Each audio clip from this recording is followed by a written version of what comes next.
Pressure can sharpen leaders, but we all know that in high responsibility environments, many executives continue performing outwardly while silently navigating overwhelm internally. And the question we want to look at right now is how do you and I, as leaders, restore clarity before pressure begins to lead us? Well, come on, let's go ahead and get this conversation started.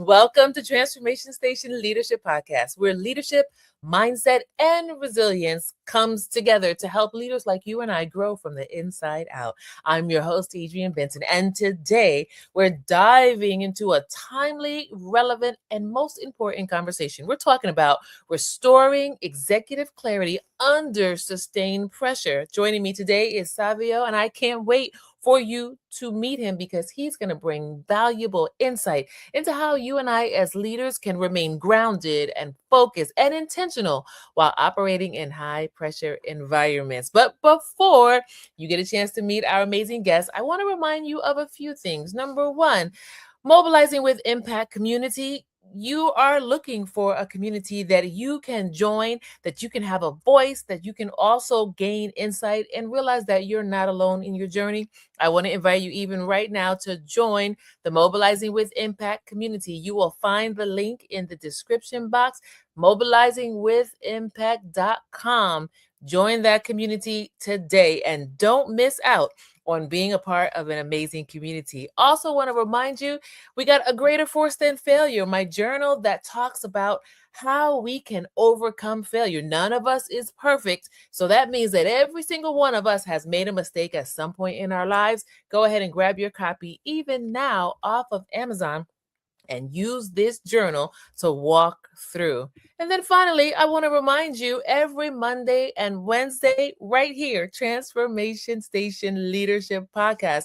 You don't want to miss even one episode. Now, you'll notice we're in season 4.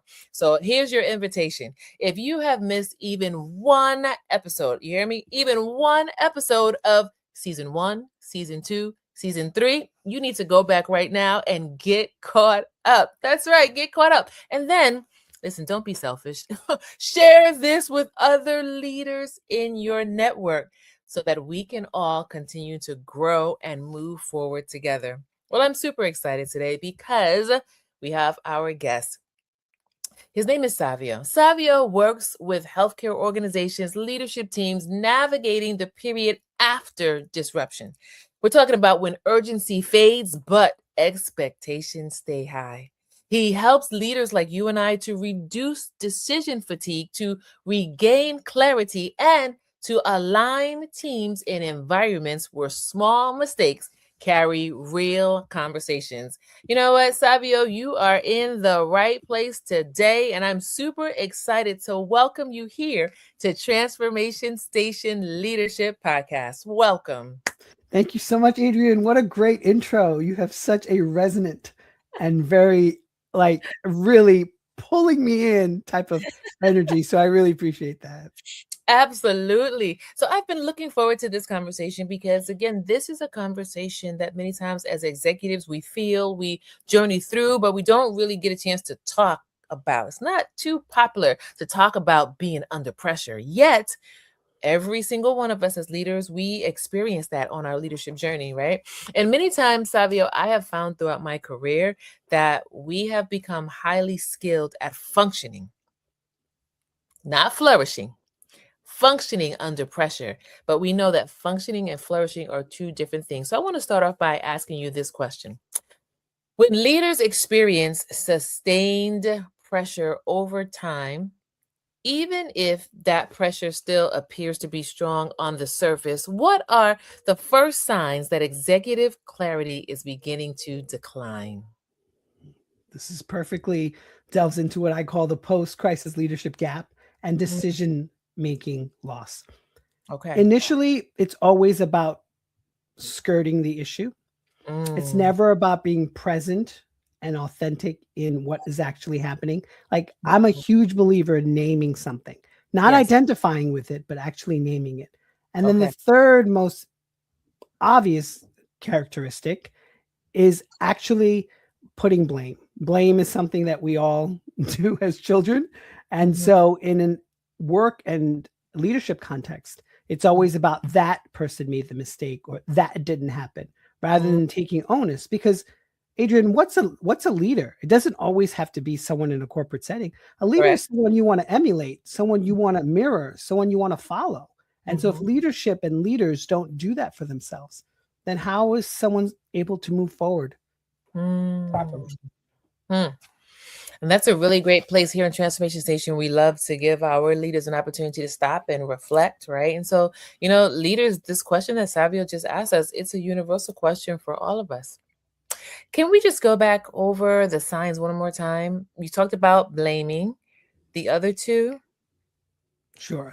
Well, one of them at so blaming obviously is the most obvious one. It's actually causes the most friction and it Mhm. causes the most negativity. Yes. I would say the second one that I mentioned is really this idea that they themselves are not taking responsibility. They're not mirroring to their team or their organization how it Mary. is that they want to actually be. They're Mm. actually allowing to place the onus on something or someone else. Yes. And then I would say also it's also a disconnection with Yeah. self Mm. because you yourself don't feel complete or whole. And so Mm. therefore you're leading from that Mhm. Mhm. reservoir of nothingness, really. And just going by the motions. I often tell people that it's not about the titles or the roles, it's Mhm. about how we remain present with Yes. what is actually in front of us. My not only professional experience, but my life experience have shown me that. And we can get into that a little further down the road. Absolutely. Yeah, absolutely. And leaders, I want to invite you right now to go ahead in the chat. What signs do you recognize or have you recognized when you or one of your fellow leaders are starting to decline? It's really important that we not just see it, but we name it, because when you name it, then you can recognize it and then you can do something about it before it spirals out of control. When you talked about that disconnect, that's one that I see very often. You start to see leaders disconnecting in how they speak, disconnecting in how they show up to the office, disconnecting in just their presence, sometimes even physically disconnecting, like given a task, but removing themselves from the team. And you're like, okay. So this is really, really important. And Savio, a best practice that I found a while ago was build intentional clarity checkpoints into our schedules, right? I can't remember who said it, but I was listening to someone one day and they were saying that it's really important that at the end of every workday, that even if it's 5 or 10 minutes, you just stop and for 5 or 10 minutes, just sit quietly, get some clarity on what happened through the day. No blame, no judgment, just factually. Because that clarity, that 5 to 10 minutes, will help you to reset, reframe, and then figure out how to move forward, not based off emotions, but based off of what is true. What do you think about that? 100% agree. Mm. I call it the post crisis leadership gap. It Mm. creates the drift. The drift then creates this gap. The gap then becomes a chasm. And then how are you supposed to reorientate yourself from that Mm. particular situation? So, obviously, like you said, name it, Yes. do a brain dump or emotional dump, as I call it as well, on paper or typing it out. And Mhm. then also allowing yourself to have distance from it. They call it psychological distancing. It's Mhm. allowing that buffer between the problem and you. So having objectivity rather than the subjectivity with a situation, especially when you deal with teams, there's so much energy, so much emotion. There's the actual driving goals that you have. But in coaching, because I'm a board certified wellness coach, we talk about this idea of vision. So at the end of the day, what is the vision for Mm. your team or the organization?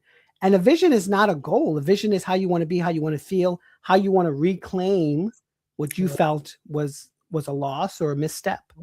Mm, I love that. I love that. So I'm gonna move us just a little bit forward and go to this question, right? So, how can we as leaders distinguish between healthy pressure that produces growth, like what you're talking about, and then unhealthy pressure that we have experienced many times will lead to burnout and emotional fatigue or reactive leadership. How can we distinguish between healthy and unhealthy pressure? Well, you and I can both agree, and I'm sure all the audience, that healthy pressure, like a Mm-hmm. diamond that gets formed through pressure, is Mm-hmm. something we all want, right? We all want that. But Yeah. unhealthy pressure is really those characteristics that we mentioned earlier. So, how do you recognize that? So, I have a framework called the Adaptive Resilience Leadership Framework. And it's really about leaders actually figuring out for yourself, what are the signals, what are the patterns that is nudging our way towards those things that we ourselves are not really always so positive or wanting in our lives. And it's the ability to see from that clarity, but also to turn that disruption or that adversity into wisdom, into gold, so to speak. So it's really important to actually figure out for yourself, what are the things that is necessary within the organization, and what are the things we can just discard. So Mm-hmm. I grew up with the Catholic faith. I've studied everything from Buddhism, Jewish mysticism, all the way down to Vedic philosophy. And one of the things they always talk about is this Eastern philosophy of nature doesn't rush, the river doesn't rush, the sea doesn't rush. The seed has roots underneath the ground, even though we can't see it, but they all know their direction. They all know where they're heading or where they're going. And so I think when it comes to anything challenging in life, we always try to look for the external reasons why it's happening, rather than actually figuring out for ourselves what's actually happening internally that's putting people off or that's causing friction. Because to delete something is a lot more powerful than try to add something. I Mm-hmm. liken to this idea of, if you have a pot of water, if the pot is completely full, you can't fill anything more in it. You have to pour the remnants out for fresh new waters to come in. That fresh new waters is lifeblood, that's energy, that's people, that's ideas, that's initiatives, that's campaigns. Those are the things that we can actually pour in, but we have to pour things out in order for that to be successful. Mm. This is like a masterclass, Savio. I absolutely love this. Like, this is fantastic, right? And you're making me think. As you were talking, I was thinking about for me, I say fact, but I was thinking about, like, healthy pressure will stretch me while allowing me to remain purposeful and grounded and connected, right? So I'm being challenged, I'm being pushed, but I'm still fruitful.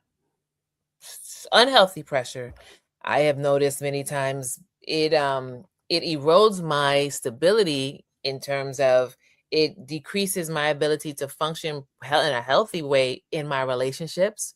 It Many times I develop brain fog. Like, there've been times where I'm just like, I can't think. I can't think, like, I just, right. And my physical well-being, um stress in your shoulders, carrying heavy stress, your back is hurting, or migraines, right? Or irritable all the time, right? Or here's another one that I see quite often: emotional numbness. Like, you just can't relate to people anymore. You can't see it from somebody else's point of view, or you refuse to see it from somebody else's point of view. You lose your ability to be compassionate, insensitive, right? And so, leaders, it's really important that as you're hearing Savio and I have this conversation, that you're not just listening for listening's sake, but you're actually stopping to assess the pressures that you are journeying through right now. Are they healthy? Are they unhealthy? What do you think, Savio? 100%. And also, my lane is healthcare leadership. So can you imagine the high stakes that they have to undergo? It's not only themselves, it's Mm-hmm. actually their teams, it's actually the organization, but also another human being whose Yeah. life depends upon them. And so I often say, especially on keynote stages and the coaching that I do, and also even the journalism work that at this point I've interviewed over 2,000 leaders and change makers and even celebrities, is that the pressure hasn't gone quiet, it's just gone internal. That's where Mm-hmm. performance is either won or lost. And so I study that. Not only that, but I'm also a 2-time cancer survivor. I was Mm-hmm. in remission for a decade, and then I had a relapse in June of 2024, went through 16 months of treatment, including a stem cell transplant. So I know what it is to actually live this rather than actually study it and or teach this. And so I think it's very important to also realize, where are you in the situation that you're in? In other words, let's not pretend. Mm-hmm. Let's actually not only name it, but let's actually allow ourselves to feel those things that are actually happening to us. Because, like you said, then those other things come and actually take over what our true intention is. Mm-hmm. I think in a world where it calls us to be more authentic and more present, in a disruptive world, socially, politically, even technologically with AI, I think it behooves us to have, rather than having more content, which AI is beautiful at, we Mm-hmm. need to have more connection, because Yeah. that's how we're able to move forward with one another. Yes, yes, yes. And that connection piece, I'm finding nowadays that we really have to be intentional. There are so many things that have happened over the past years that has shifted society, whether it's COVID, whether it's teleworking from home, that has truly shifted what community looks like now. And many people are having more of an opportunity to find community in isolation. Yeah, Which is dangerous, which is dangerous. absolutely. Not only COVID, but if you live here in the US, it's what's happening within the lives of decision makers in government. It's we all Mm. having to deal with the aftermath of those decision making, and that trickles down. And I think for me, because I had a relapse, I thought to myself, what is the most impact that I can make at this point? Even though physically my voice wasn't stifled, because I actually put everything on hold for dealing with this particular relapse, I realized, well, okay, let's see. If I that particular talk can go to a team, can go to an Mm. organization. It trickles down into the community, trickles down to my family, and then it trickles down to my loved ones. And so at the end of the day, I think it's really, really, really, really important for us to actually recognize, how do we create ways to allow ourselves to flourish, like you used that word earlier, rather than fold. And Mhm. they, right before my relapse, probably about a year and a half previous to it, I did a TEDx talk called 7 Minutes to Wellness: How to Love Your Inner Stranger. And someone said, what are you talking about, inner stranger? And I'm like, I left it nebulous on purpose. They're like, okay, so what's your inner stranger? And I'm like, my inner stranger is that young person that never felt completely grounded or rooted or like I belonged. Like, I was okay. No one really bothered me, but I never really felt completely in tune. And Mhm. so the person was like, oh, my inner stranger then is that successful professional I want to be that I can't seem to reach, or that great mother or sibling I I want to be. And so I created a mini framework within a framework called the Aloha Reboot on the stage. And it's an acronym. As we all know, Aloha in Hawaiian means hello. So A Mhm. stands for acknowledge. So I tell Mhm. people, acknowledge where you are, figure out Yes. exactly what's going on, Mm. actually name it, brain dump, whatever you want to call it. L stands for listening. So listen Mhm. to your inner self. In Hawaii, and there's a healing modality called Huna healing. And in Huna Mm. healing, they believe the body not only sends sensations, but it sends wisdom, it sends consciousness, it says resonance. There's a language there. It might not speak, but it has information. And so if you sit down and are still and silent, which by the way are were the only two anchors I can hold on to in the hospital, 29 days, quarantine room, um, giving all these drugs and having individuals like doctors visit me. I knew that I had to actually give of myself, because it wasn't them just healing me, it was me healing myself as well. So I had to work in tandem with their energy. So that's the L, listening. O stands for opening. So open yourself up to this, no matter what your belief system is. Open yourself up, because all you're doing is really figuring out what's actually happening within yourself. H stands for harnessing. So harness that information, make the mental connection, see what works, what doesn't work. And the last one is A, which stands for acting. So act, but I also say with the caveat, act with courage, because it takes courage to make change. As you know, as well as I do, change is not something that most people don't want. People actually want change. They just don't Mm. know how to change. And so there is the models of change. It's you're thinking about changing, you're in change, you're making the change, but you're thinking about relapsing. Where are Mm. you on that stage? And so it's called the Aloha Reboot, 7 minutes. Even if you can't do 7 minutes a day to come back to yourself in making these wiser decisions, having clarity and composure, then take one of them and make it so that you acknowledge one day, you listen the second day, and so on and so forth. I love it. I love it. That's a wonderful acronym there. And so, leaders, you need to go back and listen and watch this on the replay so that you can write these tips down because they really are effective. So, I want to hone in a little bit more on your journey and just give you a few moments to share with us, right? How has surviving cancer twice shaped the way you lead under pressure? It's sort of allowed me to have and understand that there's power in recovery and there's power in the pause. And most importantly, there's also power in not having to always optimize. I will die on this cross, but recovery and healing is not linear. It's not A, B, C, D, E, F, G. It goes highs and lows. You have to look for it. There's pockets of it. There's mainstream medicine. There is also incorporating integrative modalities to your wellness and healing journey. And for me, it's allowed me to not only be more present and be more authentic, which is very important, but it's allowed me to also forgive myself for some of the missteps that I myself have taken in life and not to hold so tightly to them. I think oftentimes we like to blame ourselves, not only blame others, but blame ourselves for some of the things that we could have, should have done.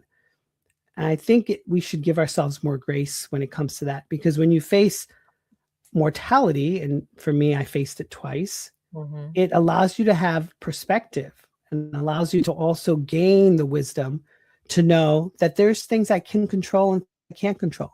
There's things I Yes. can regulate and things I can't regulate. Like, Mhm. Adrian, can I regulate in the hospital my red blood cells, my white blood cells, my platelets, all the things that my doctors were looking for? Could I regulate that? No, but what I could regulate was my emotions.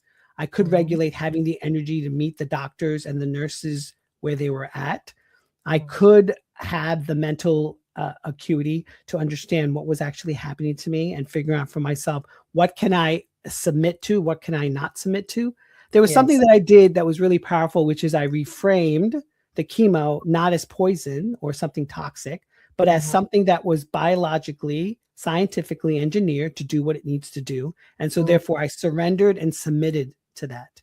And I Mhm. think when it comes to self-regulation, people are like, well, how do I get it? For me, meditation. For others, it could be journaling. It could be walking in silence. It could be prayer. It could be breathing exercise. Whatever works for you is really the best. And then the most powerful thing of all is something that a lot of people are actually beginning to talk about, is that we were first initiated with this idea that intelligence was the number one trait to have. Then we were taught, no, no, no, emotional intelligence is. But actually, Mhm. now the research points to the fact that metacognition is. What's metacognition? It's the thinking of the thinking. So for myself, the Savio that was there in the hospital, who's actually controlling that physical entity that's dealing with that, and what is actually above that? Who is actually controlling that level of awareness, of that level of consciousness?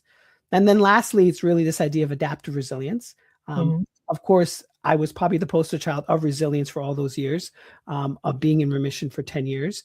But adaptive resilience is when you're in the mess, when you're in the discomfort, Mhm. how are you able to be flexible, make the mental connections, or figure out the strategies to remain open and available to what is actually happening to you? Mm. Wow. This is powerful. And, leaders, I want you to just sit with what we just heard as far as a living live example of one who has walked through two critical time seasons in his life and being able to develop, grow the mental mindset, the courage, internal courage, right? It's not just a matter of push through, but there's an intentionality that comes there. Thank you so much for sharing this with us. And, we have leaders that are constantly carrying the weight of constantly having to make decisions, right?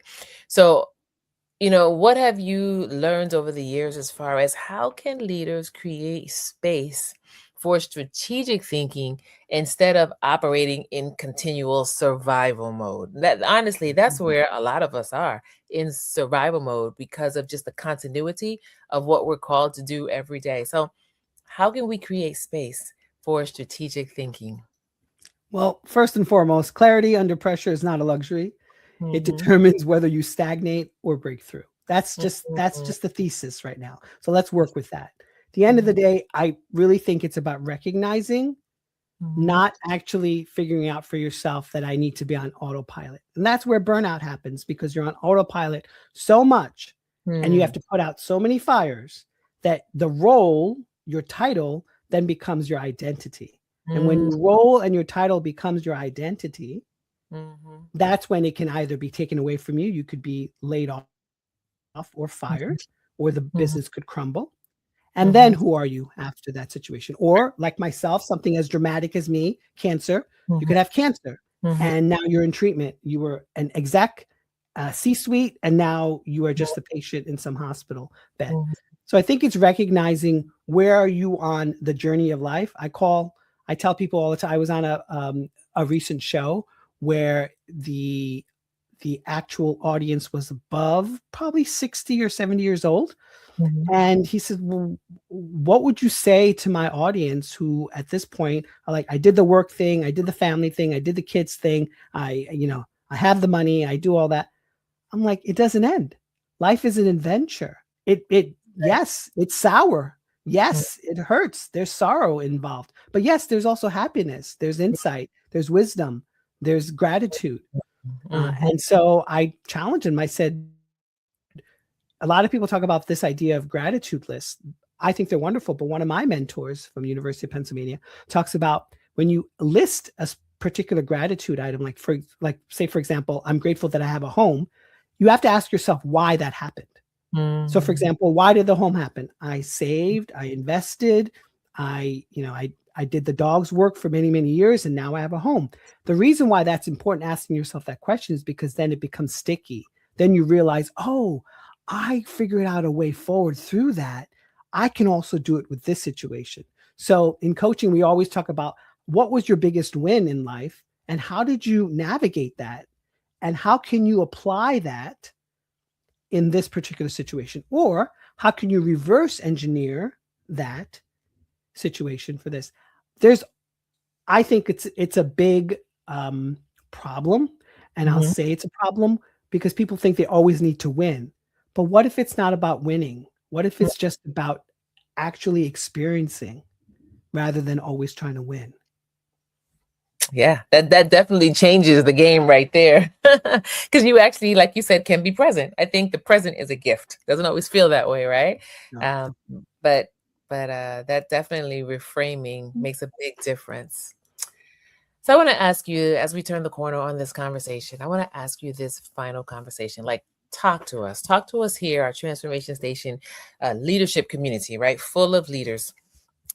If you could leave our leaders with one or maybe two, but if you could leave our leaders with a transformational principle about sustaining clarity under pressure, what would it be?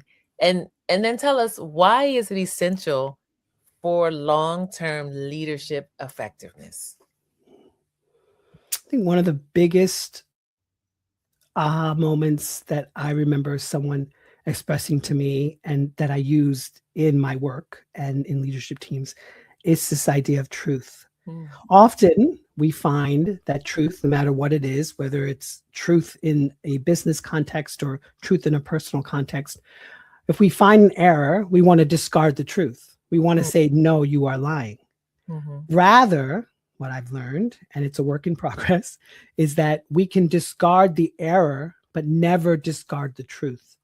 Because the truth actually will not only set you free, as the saying goes, but allow you to build off of that. If you discard that particular truth, even though there's an error in the truth, you then discard something sacred and valuable that can happen in your life. So we can apply this to any business context, whether there is some type of consternation with moving forward, or there is some abrupt dismissal of something, or the campaign failed, or the campaign succeeded.